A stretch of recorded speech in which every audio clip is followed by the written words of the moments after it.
The plant sits in soil that actively repels water instead of absorbing it. The ground looks fine but behaves like plastic under a stream. Scientists have a name for this phenomenon, and it should never happen in nature. However, it now appears in millions of gardens around the world. The reason has its roots in the way modern soil is produced and sold. Entire ecosystems are destroyed before the bag even reaches the store shelf. What remains is not soil, but a sterile environment incapable of supporting life. This failure causes gardeners to fall into a cycle of addiction that they never notice. But hidden in common kitchen scraps, a method could reverse this damage. And once you understand this, your view of soil, food, and life itself changes. Walk into any hardware store on a Saturday morning. The garden department is filled to the ceiling with brightly colored bags, premium potting mix, professional soil. The packaging promises lush results. The price tag suggests quality. But what's actually inside these bags tells a completely different story. To meet agricultural safety regulations and produce a uniform, weed-free product, commercial soil manufacturers put their mixtures through extreme processing. Raw materials go through aggressive sterilization protocols using intense heat and chemical processing. Researchers at Colorado State University have documented that a sustained temperature of 80 to 100 degrees Celsius is required to kill all heat-resistant viruses and weed seeds. This process does exactly what it is designed to do. Every pathogen dies. Every weed seed is neutralized. But here's the part the bag doesn't mention. Every beneficial organism dies too. Nitrogen-fixing bacteria have disappeared. The mycorrhizal fungi that have partnered with plant roots for 400 million years have been wiped out. The microscopic food web that nature took eons to create has been completely destroyed. What remains is an inert, sterile sponge. From a biological point of view, it is a desert packaged in a plastic bag. The origin story begins in 1908 in a German laboratory with a scientific breakthrough that truly changed the trajectory of human civilization. Two brilliant chemists have discovered how to extract nitrogen directly from the atmosphere and turn it into synthetic ammonia. This ammonia became the basis for modern fertilizers. And without a doubt, this single invention prevented mass starvation in the 20th century. Billions of people are alive today thanks to him. But every powerful tool comes with a hidden cost. And the cost of synthetic nitrogen fertilizers manifests itself slowly, quietly, underground, where most people never look. When concentrated synthetic mineral salts are introduced into garden soil, plants react immediately. Growth increases sharply. The leaves turn green quickly. This looks like success. But this quick surge is deceptive. It's the biological equivalent of replacing a balanced meal with a sugar rush. The plant grows quickly, but the growth is soft, forced, and dependent on the next application. Meanwhile, below the surface, these harsh chemical salts are destroying the fragile soil ecosystem. The sensitive bacterial colonies that hold soil particles together, those that produce natural glue, cannot survive the chemical onslaught. Today, the global market for synthetic fertilizers generates more than $70 billion annually. A small handful of multinational corporations control the lion's share of the market. Everyone knows Charles Darwin from his theory of evolution, the Galapagos finches, the voyage on the Beagle. These stories are taught in every school. But very few people know that Darwin himself considered his most important scientific work. It wasn't about finches. It was about worms. In 1881, at the very end of his life, Darwin published a meticulous study. He spent decades observing earthworms in his own garden, counting them, measuring their output, watching them digest dead leaves. He called earthworms the intestines of the earth, and he meant it literally. They are the digestive system of healthy soil. Earthworms aerate compacted soil. They create drainage channels. Their excrement contains 5 times more nitrogen, 7 times more phosphorus, and 11 times more potassium than the surrounding soil. Where earthworms thrive, plants thrive. Think about it. When was the last time a healthy, fat earthworm appeared in a store-bought bag of potting mix?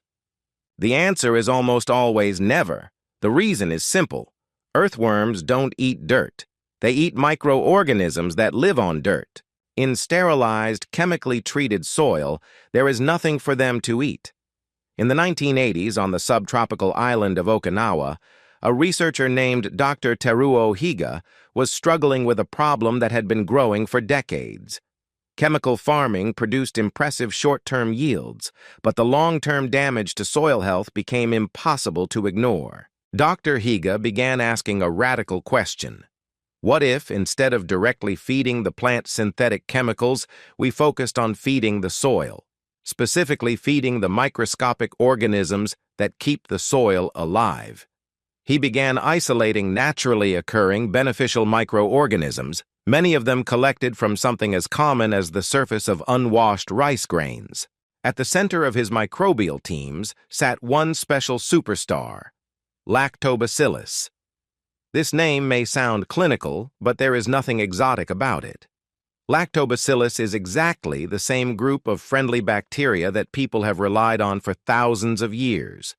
Every spoon of yogurt, every piece of sourdough, every fork of sauerkraut, Lactobacillus does work. What Dr. Higa and subsequent researchers discovered was remarkable. When these lactic acid bacteria are introduced into depleted soil, they function as a powerful probiotic for the soil. They suppress pathogens, outcompeting them.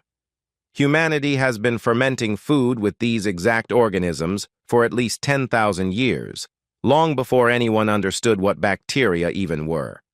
Rice, molasses, and ash. 3 common kitchen ingredients. One simple process, and a result that no commercial product on any garden center shelf can duplicate. Because what this concoction creates is too alive to survive in a sealed bag on a warehouse shelf for months. Here's exactly how it works, step by step. Ingredient 1. Fermented rice water. The next time rice is cooked for dinner, that cloudy wash water that usually goes down the drain is liquid gold. It's packed with starches, complex carbohydrates, and micronutrients, the perfect food for capturing and growing beneficial lactic acid bacteria directly from the surrounding air. Pour the milky rice water into a clean glass jar. Throw in about half a cup of the remaining cooked rice. This acts as a slow-release source of fuel. Cover the jar with a breathable cloth secured with an elastic band. Over 3 to 5 days, a slightly sour, pleasantly pungent odor will develop, very similar to fresh sourdough. This smell is a signal. What happened inside that jar is a silent miracle of fermentation. Lactic acid bacteria multiplied exponentially, and by day 5, that humble jar of rice water contains hundreds of millions of beneficial organisms per milliliter. Fermented rice water now contains a thriving population of beneficial bacteria. But before they are sent into the harsh, dead environment of depleted soil, they need a massive burst of energy. This energy comes from black molasses. Blackstrap molasses, a dark, thick byproduct of sugar refining, is a nutritional powerhouse. It's loaded with simple sugars for immediate microbial energy, plus iron, calcium, magnesium, and potassium. To prepare the final infusion, dilute the fermented rice water in about 4 liters of clean, non-chlorinated water. Then stir in 1 or 2 tablespoons of blackstrap molasses until completely dissolved. The effect is immediate. These simple sugars enter the bacterial population like rocket fuel. A secondary wave of explosive microbial proliferation begins. The final ingredient solves a critical chemical problem that most gardeners are not even aware of. Commercial peat-based soil mixtures are naturally highly acidic, often with pH levels below 5. Regular untreated wood ash from a fireplace is a naturally alkaline material, rich in potassium carbonate, silica, and trace minerals. This is an excellent acidity corrector. Adding about a 1/4 cup of pure wood ash to the molasses and rice water mixture creates a controlled reaction. Organic acids neutralize the hard alkalinity of raw ash. Evening is the ideal time to use this decoction. The sun has set, evaporation drops, and cooler temperatures give microbes a better chance to gain a foothold before the next day's heat. Pour the diluted infusion slowly and generously onto the surface of tired, compacted soil, potted plants, raised beds, neglected garden plots. The goal is complete saturation, not light sprinkling. The The soil should be visually wet through. Then leave. Go to bed. Let the night shift begin. This is what happens in the dark when no one is watching. Sterile, compacted soil is hydrophobic. Its surfaces are covered with dried mineral residues that repel water. But the microbial surfactants in this concoction destroy this surface tension. The liquid penetrates microscopic pores that have been sealed for months or even years. Over the next 12 to 18 hours, billions of lactic acid bacteria enter their colonization phase. They spread through soil particles, attach to root surfaces, and begin to form biofilms. Then something even more wonderful begins. The newly established bacteria begin a partnership with native mycorrhizal fungi already dormant in the soil. Together they weave an underground network of filamentous threads. This fungal network can extend the effective reach of a plant's root system by 100-fold. It functions as an underground resource exchange system. What happens in one garden pot reflects what happens on a global scale, and one recent devastating example proves just how high the stakes really are. In 1921, the Sri Lankan government made a dramatic decision. Motivated by environmental goals, the country implemented a sudden, complete, instant ban on all imports of synthetic chemical fertilizers. Farmers across the island have been ordered to immediately switch to organic methods. The intention was noble.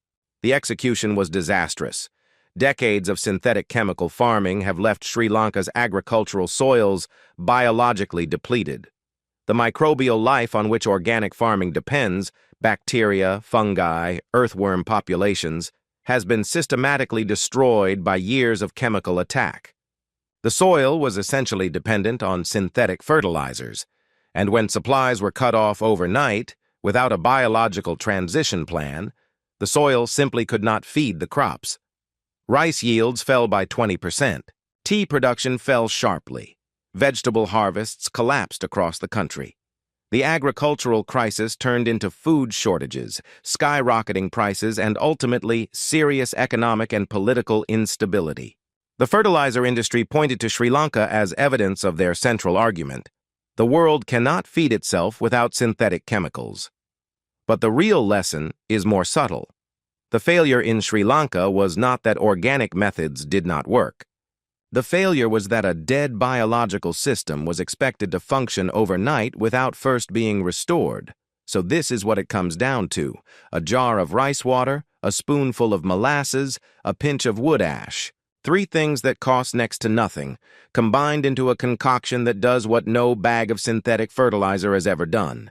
He brings the soil back to life. Save the rice water tonight. Find molasses in the back of the pantry. Scoop up a handful of ash from the fireplace. Boil it. Pour soil into the tired, neglected pot in the garden. And tomorrow morning go outside and touch this soil. It will feel different. She will smell different. And in a few weeks it will grow differently.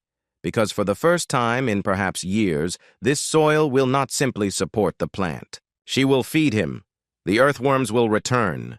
The roots have reached deeper. And that tomato that hasn't tasted right for years might just remind someone of the one their grandmother grew. See you soon.